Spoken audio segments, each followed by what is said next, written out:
എല്ലാ കൂട്ടുകാർക്കും നല്ലൊരു രാത്രി ആശംസിച്ചുകൊണ്ട് മാമ്പഴത്തിന്റെ പുതിയ വീഡിയോയിലേക്ക് സ്വാഗതം. നമുക്ക് നേരെ ഗീതുവിന്റെ ഗോവിന്ദന്റെ നാളത്തെ നല്ലൊരു പ്രമോ വിശേഷം കണ്ടാലോ. അങ്ങനെ നാളത്തെ പ്രമോ വിശേഷം നമ്മൾ കാണാൻ പോകുന്ന രാധികാമ്മയ്ക്കിട്ട് 8ന്റെ പണി കൊടുക്കുന്നുണ്ട് ഗീതു. രാധികാമ്മ സ്വപ്നത്തിൽ പോലും വിചാരിക്കാത്തൊരു പണി കൊടുക്കുന്നുണ്ട്. അതിന്റെ വിശേഷങ്ങളും അതോടൊപ്പം തന്നെ തനിക്ക് ബ്രെയിൻ ട്യൂമർ ആണെന്ന് അറിഞ്ഞു കഴിഞ്ഞപ്പോ വിലാസിനെ ആകെപ്പാടെ പരിഭ്രാന്തി ആവുകയാണ്. എന്ത് ചെയ്യണം എന്നറിയത്തില്ലാതെ വല്ലാത്തൊരവസ്ഥയെ സമനില തെറ്റിയ പോലെ ആയിപ്പോയി വിലാസിനിക്ക്. അപ്പൊ അതിന്റെ കുറച്ച് വിശേഷങ്ങളൊക്കെയാണ് നാളെ നമ്മൾ കാണാൻ പോകുന്നത്. ഇന്ന് നമ്മൾ കണ്ടു വിലാസിന് വളരെ സങ്കടത്തോടു കൂടിയാണ് വീട്ടിലേക്ക് ചെല്ലുന്നത്. ചെന്ന് കഴിഞ്ഞിട്ട് ആ സിറ്റൗട്ടിലിരിക്കുക. വിലാസിനിക്ക് അകത്തേക്ക് കയറി പോകാൻ പോലും തോന്നിയില്ല. താൻ ഓരോ നിമിഷവും മരിച്ചുകൊണ്ടിരിക്കുക.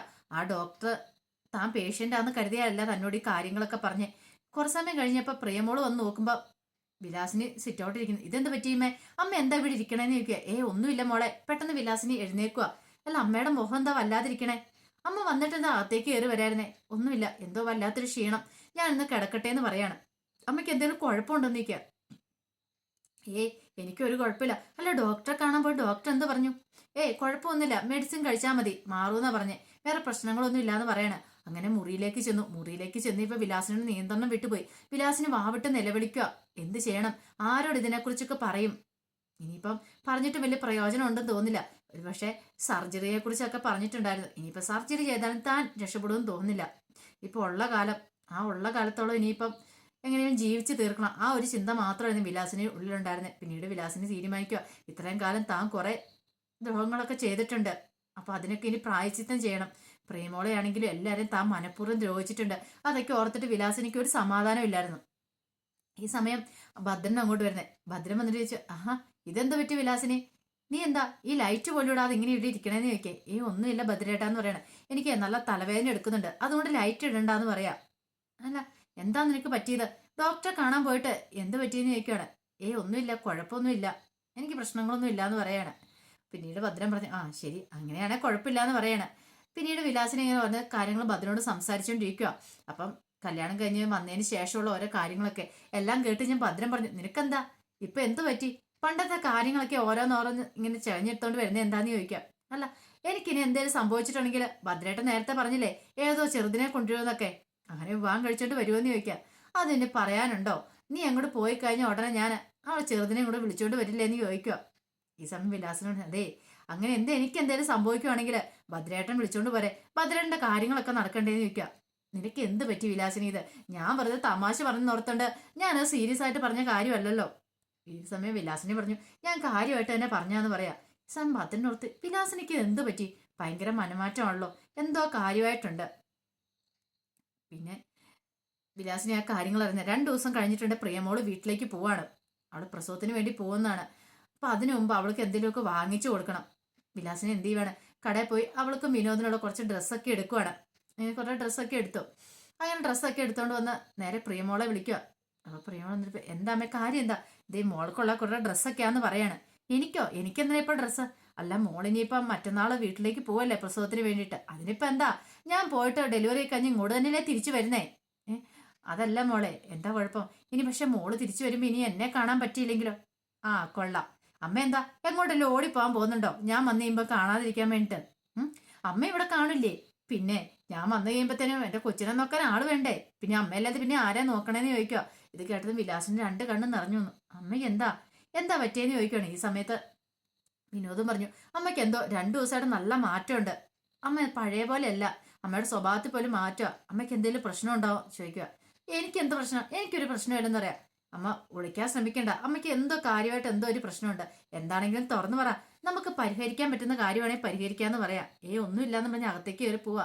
ഈ സമയം പ്രിയ പറഞ്ഞു, എന്താണെന്ന് അറിയത്തില്ല വിനോദേട്ടാ, കഴിഞ്ഞ ദിവസം തൊട്ട് ഞാൻ അമ്മേനെ ശ്രദ്ധിക്കുക, അമ്മയ്ക്ക് ഭയങ്കര മാറ്റമാണ്. പണ്ടത്തെ പോലെയൊന്നും അല്ല അമ്മയുടെ സംസാരം പെരുമാറ്റ രീതിയൊക്കെ. നമുക്കറിയാലോ ഒരു മനുഷ്യന് മാറ്റം വന്നു കഴിയുമ്പോൾ, നേരത്തെ എന്നൊക്കെ പറഞ്ഞാൽ എനിക്കിട്ട് എപ്പോൾ നോക്കിയാലും പാര പണിയാൻ നിൽക്കുന്ന അമ്മയാ. പക്ഷെ ഇപ്പൊ അങ്ങനെയല്ല, എന്നോട് വളരെ സ്നേഹത്തോടു കൂടി അമ്മ പെരുമാറുന്നേ. കാര്യം എന്താണെന്ന് അറിയില്ല എന്ന് പറയണം. പിന്നീട് വിലാസിനി ഗീതുവിനെ വിളിക്കുന്നുണ്ട്. ഗീതുവിനെ വിളിച്ച് വിശേഷങ്ങളൊക്കെ ചോദിച്ചിട്ട് പറഞ്ഞു, എനിക്ക് മോളെ ഒന്ന് കാണണമെന്നുണ്ടെന്ന് പറയാ. എന്താമ്മേ, എന്തേലും വിശേഷിച്ച് എന്തെങ്കിലും ഉണ്ട്?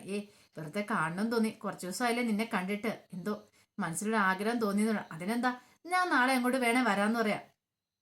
അല്ല അമ്മ ഇങ്ങോട്ട് വരുന്നുണ്ടോ? വേണ്ട, ഞാൻ അങ്ങോട്ട് വരുന്നില്ല മോളെ, ഇങ്ങോട്ട് വന്നാമെന്ന് പറയാം. ആ സമയം ഗീത ഓർത്ത്, സാധാരണ ഇത് ഇങ്ങോട്ട് വരാൻ പറയുകയാണെങ്കിൽ അമ്മ കുറ്റിയും പറിച്ച് ഓടി വരുന്ന അമ്മ, എന്ത് പറ്റി? അങ്ങോട്ടും എല്ലാം പറഞ്ഞു. ചിലപ്പോൾ ചുമ്മാ എനിക്ക് തോന്നുന്നതായിരിക്കും എന്ന് ഓർത്തോണ്ട് പിന്നെ കൂടുതലായിട്ട് അതിനെക്കുറിച്ച് ചിന്തിക്കാനൊന്നും പോയില്ല ഗീതു. ഈ സമയത്ത് ആകെപ്പാടെ ഗോവിന്ദ് ടെൻഷൻ അടിച്ച് പോയി നിൽക്കുവാണ്. അപ്പം ഗണപതി ആ ഒരു വിഗ്രഹം ഉണ്ട്, അതിൻ്റെ എവിടെയാ പോയി നിൽക്കുന്നത്. ആ സമയത്ത് അയ്യപ്പേട്ടൻ വന്നു. എന്ത് പറ്റി? ഇവിടെ എന്താ വന്നിങ്ങനെ ഒറ്റയ്ക്ക് നിൽക്കണമെന്ന് നിൽക്കും. ഒന്നുമില്ല. എന്ത് പറ്റി? ഇനിയിപ്പോൾ ഗീത കുഞ്ഞുമായിട്ട് എന്തെങ്കിലും വഴക്കുണ്ടാക്കി നിൽക്കി. വഴക്കൊന്നും ഉണ്ടാക്കിയില്ല. എന്തോ പ്രശ്നമുണ്ട് നിങ്ങൾ തമ്മിൽ, അതാന്ന് പറയാണ്. എന്താ കാര്യം? കാര്യം എന്താന്ന് തുറന്നു പറ. പിന്നീട് വിജയലക്ഷ്മിയായിട്ട് പോയ കാര്യങ്ങളൊക്കെ തുറന്നു പറയും. ഓ അങ്ങനെയാണല്ലേ. ഒരു കാര്യം ഇതെന്ന് എനിക്ക് മനസ്സിലായി. ഗീതക്കുഞ്ഞ് ആത്മാർത്ഥമായിട്ട് ആഗ്രഹിക്കുന്നുണ്ട് വിജയലക്ഷ്മി മാഡത്തിനെ ഗോവിന്ദൻ കുഞ്ഞിനെ തമ്മിൽ ഒന്നിപ്പിക്കാനായിട്ട്. അല്ല ഇനിയെങ്കിലും സത്യങ്ങളൊക്കെ തുറന്നു പറഞ്ഞാൽ എന്താ കുഴപ്പമെന്ന് ചോദിക്കാം. എന്ത് സത്യങ്ങൾ? അല്ല അമ്മയെന്നുള്ള കാര്യം അത് മാത്രമല്ല പറയാനുള്ളത്. ഗോവിന്ദൻ കുഞ്ഞിന് മനസ്സിലോട് ഇഷ്ടം അങ്ങ് തുറന്നു പറഞ്ഞാൽ എന്താ കുഴപ്പമെന്ന് ചോദിക്കുക. ഇഷ്ടം തുറന്നു പറയാനാ? കൊള്ളാം, നല്ല കഥയായിപ്പോയി. പിന്നെ എന്ത് പറയാനായിട്ടായിരിക്കുന്നത്? ഒരു കാര്യം ഞാൻ പറഞ്ഞേക്കാം, ഇന്ന് രാത്രി തന്നെ ഇഷ്ടം തുറന്നു പറഞ്ഞോണം. ഇല്ലെങ്കിൽ പിന്നെ എൻ്റെ തനി നിറം അറിയുമെന്ന് പറയണേ. എന്ത്? അതെ, ഒരു തീർത്ഥാടനം കഴിഞ്ഞിട്ട് ഞാൻ വന്നോളൂ. ഇനി ഞാൻ അടുത്ത തീർത്ഥാടനത്തിന് പോകണ്ടെങ്കിൽ ഇന്ന് തന്നെ ഇഷ്ടം തുറന്നു പറഞ്ഞോണം. നാളെ രാവിലെ ഗീതു കുഞ്ഞിനോടുള്ള ഇഷ്ടം തുറന്നു പറഞ്ഞില്ലെങ്കിൽ ഈ അയ്യപ്പയുടെ സ്ഥലം വിടുമെന്ന് പറയണം. ഇത്ര കടുത്ത തീരുമാനമൊക്കെ വേണം, കടുത്ത തീരുമാനമൊക്കെ വേണം. ഇല്ലെങ്കിൽ ഇനി ശരിയാത്തില്ല. നിങ്ങൾ രണ്ടുപേരും ഇങ്ങനെ വിട്ടിട്ട് ഒരു കാര്യമില്ലെന്ന് പറയാണ്. ഇതും പറഞ്ഞ അയ്യപ്പേട്ടൻ അങ്ങോട്ട് പോവാം. അയ്യോ ഇനി എന്ത് ചെയ്യും? അവളുടെ മുന്നിൽ പോയി എന്നിട്ടുണ്ടെങ്കിൽ തനിക്കൊന്നും പറയാൻ പറ്റില്ല. ആകെപ്പാടെ മൊത്തം ബ്ലാങ്കായി പോവും. ഇനി എന്ത് ചെയ്യണേ? എന്തേലും ചെയ്തേ മതിയാവുള്ളൂ. പക്ഷെ ഗോവിന്ദന് എന്ത് ചെയ്യണമെന്ന് അങ്ങനെ ഐഡിയയും കിട്ടിയിട്ടുണ്ടായിരുന്നില്ല. അങ്ങനെ പിന്നെ മുറിയിലേക്ക് അങ്ങോട്ട് കയറി പോവാണ്.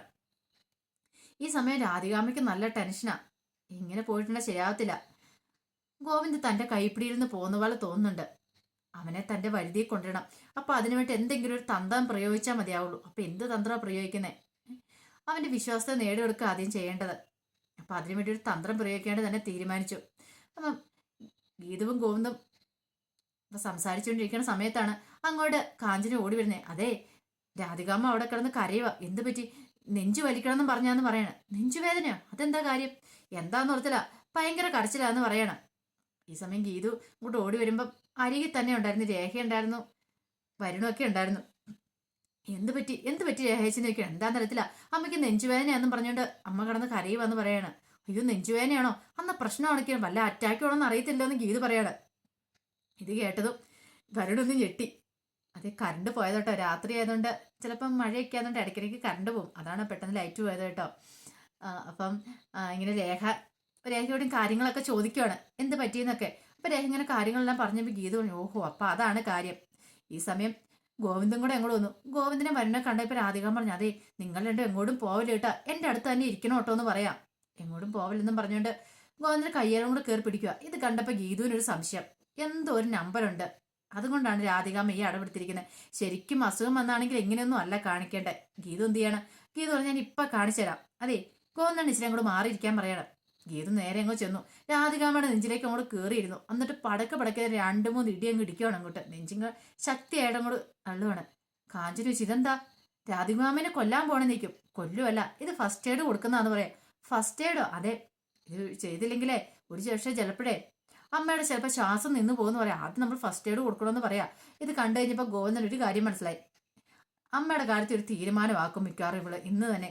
കാരണം ഇങ്ങനത്തെ ഫസ്റ്റ് എയ്ഡ് കൊടുക്കണം, അധികം താമസിക്കാതെ തന്നെ അമ്മയ്ക്കൊരു തീരുമാനമാവുന്നു മനസ്സിൽ കരുതുക. കാരണം ഗോവിന്ദന് മനസ്സിലായി ഇത് അമ്മയുടെ കള്ളത്തരമാണെങ്കിൽ ഗീതു അത് പൊളിച്ചെടുക്കും എന്നുള്ള കാര്യം.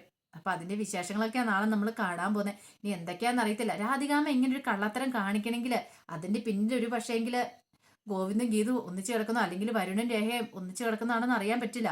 അതുകൊണ്ട് എന്തായാലും ഒരു പ്രശ്നം രാധികാമ്മയുടെ ഉള്ളിലുണ്ടോന്ന് അറിയത്തില്ല.